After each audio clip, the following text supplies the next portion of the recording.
Assalamualaikum warahmatullahi wabarakatuh. Perkenalkan, kami dari kelompok 1 mata kuliah Biologi Umum Pendidikan Kimia Universitas Negeri Medan. Nah, pada kesempatan kali ini kami akan mempresentasikan hasil pembahasan dan kesimpulan dari pola makan hidup yang sehat. Nah, bagaimana sih pola makan hidup yang sehat itu? Maka untuk metode penelitiannya kami mengambil 15 sampel, yang sampel itu berupa 15 orang mahasiswa atau mahasiswi Universitas Negeri Medan. Dari metode penelitian kami untuk mengetahui apakah pola makan dan pola hidup dari ke-15 siswa itu sudah sesuai, maka dari itu mari kita simak video pembelajaran kali ini. Nah, dalam melakukan penelitian atau pengamatan ini, saya bersama teman-teman saya yaitu Cindy Glory Simanulang, Erika Dewi, Evalina Boru Simanjuntak, Puat Dea Rahma, Iriana Nis Ainung Sianturi, Christine Desianti Tambunan, Martina Sirait, Natasha Kristi Sihombing, Nestin Sundayan Jai, Oktalia Simarmata, Paul Andohar Sipayung, Rama Cahaya Situngkir, Syakira Adita, Veronica Liasta Boru Singarimbun, dan Yesika Paloma Boru Silain. Kepada teman saya akan menjelaskan lebih lanjut mengenai hasil dari presentasi kami. Disimak ya.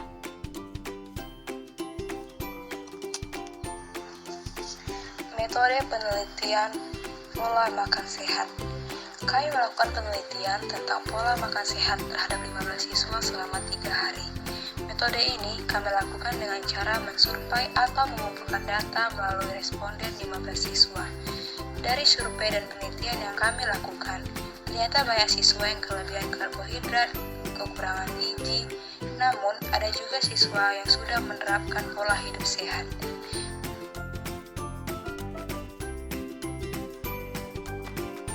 Dalam penelitian ini, kami melakukan 4 langkah.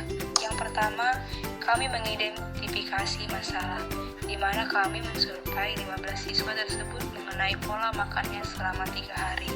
Yang kedua, kami merumuskan masalah, di mana kami membuat pertanyaan tentang pola makan siswa, seperti apakah siswa tersebut mengonsumsi buah sesuai yang dianjurkan. Yang ketiga, mengumpulkan data. Dari hasil pertanyaan-pertanyaan yang telah dibuat, maka kami mengumpulkan setiap jawaban dari masing-masing siswa. Yang keempat, kami menyusun setiap jawaban yang telah diberikan sebagai hasil penelitian. Nah, bagian selanjutnya yaitu hasil penelitian. Hasil dari penerapan pada pola hidup sehat yang kami survei adalah 1:14. Artinya, hanya 1 orang yang menerapkan pola hidup sehat dan sebanyak 14 orang tidak menerapkan pola hidup sehat. Di sini dapat kita ketahui bahwa lebih banyak yang menerapkan pola hidup tidak sehat dibandingkan dengan yang menerapkan pola hidup sehat. Untuk bagian selanjutnya yaitu bagian pembahasan.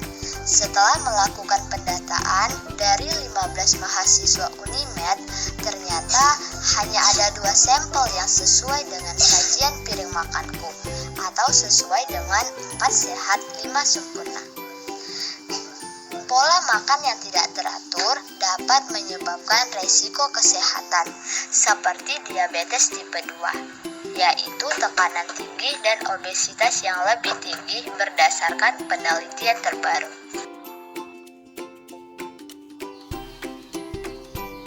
Untuk temuan atau hasil penelitian itu diperoleh dari tinjauan studi yang telah dilakukan oleh para mahasiswa mengenai pola makan, dan di mana hasilnya tentu berbeda.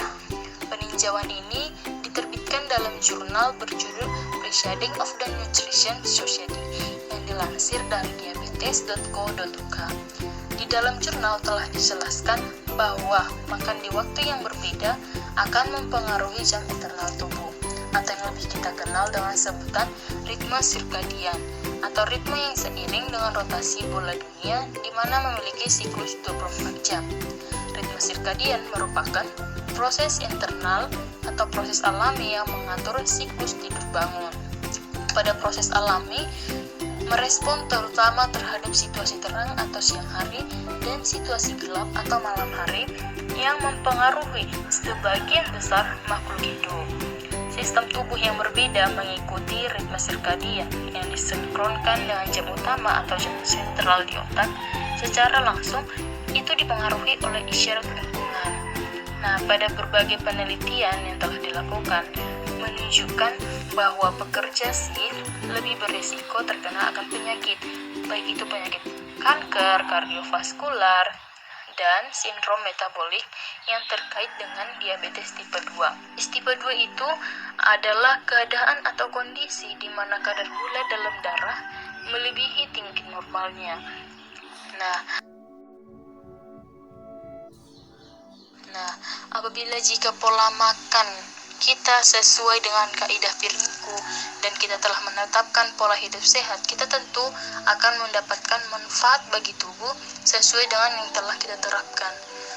Namun, pada kenyataannya tidak semua atau bahkan banyak orang yang tidak mau menerapkan pola hidup sehat dan tidak mengindahkan gaji sesuai dengan kaidah Piringku. Manfaat yang kita peroleh itu dapat berupa yang pertama, mengurangi risiko akan terkena penyakit kronis. Nah, untuk contoh penyakit kronis itu seperti penyakit jantung, diabetes, hipertensi, dan asam urat. Nah, bagaimana mengurangi risiko terkena akan penyakit kronis? Itu dapat kita lakukan, yaitu dengan mengontrol dan mengatur jenis makanan apa saja dan jumlah pangan yang akan kita asup. Dengan demikian, otomatis risiko terkena penyakit akan berkurang. Yang kedua, menjaga berat badan tetap normal. Tentu banyak orang yang menginginkan tubuh yang sehat dan berat badan yang ideal atau berat badan yang normal. Namun, semua itu tidak akan bisa terjadi tanpa pola makan yang benar, di mana kita terlalu sering mengonsumsi makanan berlemak yang nantinya mengakibatkan tubuh kelebihan berat badan dan berakibat fatal, yaitu menjadi obesitas. Nah, untuk itu penting bagi kita untuk menjaga pola makan sehat dan olahraga untuk menurunkan berat badan. Kemudian yang ketiga yaitu organ tubuh berfungsi maksimal. Konsumsi makanan yang penuh gizi dan berimbang mampu menjaga sel-sel tubuh berfungsi secara optimal, sehingga tubuh akan lebih sehat dan tidak mudah sakit. Kemudian, setelah melakukan pendataan dari 15 mahasiswa UNIMED, ternyata tidak ada yang ideal dalam menerapkan pola hidup yang sehat. Maka, dampak jangka panjangnya adalah gaya hidup tidak sehat akan berdampak pada kesehatan tubuh kita, seperti mengalami penyakit sindrom metabolik dan dislipidemia. Perlu kita ketahui bahwa sindrom metabolik ini adalah sekelompok kondisi yang meningkatkan risiko penyakit jantung, stroke, dan diabetes. Sindrom metabolik ini mencangkup tekanan darah tinggi, gula darah tinggi, kelebihan lemak tubuh, dan kadar kolesterol yang tidak normal. Kemudian dislipidemia. Dislipidemia yaitu meningkatkan kemungkinan penyumbatan arteri atau aterosklerosis dan serangan jantung, stroke, atau masalah sirkulasi darah lainnya, terutama pada perokok. Pada orang dewasa, ini sering berhubungan dengan obesitas, diet yang tidak sehat, dan kurang olahraga. Perlu kita ketahui juga bahwa dislipidemia ini dapat berakibat sangat fatal, bahkan dapat menimbulkan kematian. Jadi, kesimpulan dari kelompok kami yaitu yang pertama, dari hasil pendataan yang kami buat, ternyata hanya ada 2 sampel atau 2 mahasiswa yang menerapkan pola makan yang sehat. Itu berarti ada 13 mahasiswa yang masih belum sesuai dengan kaidah Piringku atau pola makan yang sehat. Kemudian kesimpulan yang kedua yaitu dari hasil pendataan yang kami buat, ternyata tidak ada mahasiswa yang menerapkan pola hidup yang ideal. Sekian dari kelompok kami. Terima kasih.